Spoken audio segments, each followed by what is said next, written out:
బీసీలలో ఉండే ఆటో డ్రైవర్లు మొన్న సూసైడ్ చేసుకుని చచ్చిపోయారని మనమనలే, బీఆర్ఎస్ పార్టీ అన్నది.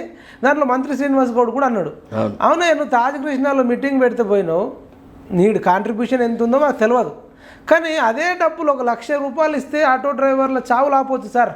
అంటే నిజమైన పేద ఆటో డ్రైవర్ ఒక్కటి సార్. ఇప్పుడు అంటే what I mean to say ఇదంతా కూడా పేద ఆటో డ్రైవర్ల కోసమో, కౌలు రైతులు పేదోళ్ళ కోసమో, వృత్తులు చేసుకునే పేదోళ్ళ కోసం చేసినట్టు అనిపించట్లేదు నాకు. అంటే తేడా కొడుతుంది. ఇక్కడ తేడా ఏం లేదు, ఉన్నమాట ఇది వాస్తవం. ఇది ఒక బ్లాక్ మెయిలింగ్ టాక్టిక్స్ వినరా. ప్రభుత్వాన్ని బ్లాక్మెయిల్ చేయడము, ముఖ్యమంత్రిని ఇరకాటలు పెట్టడము, పార్టీలోనే ఒక రకమైనటువంటి సమస్యలు సృష్టించడము, తద్వారా నా వల్లనే మొత్తం ధరాచక్రం తిరుగుతుంది అని చెప్పుకోవడం ఉద్దేశంగా జరిగినటువంటి మీటింగ్లు.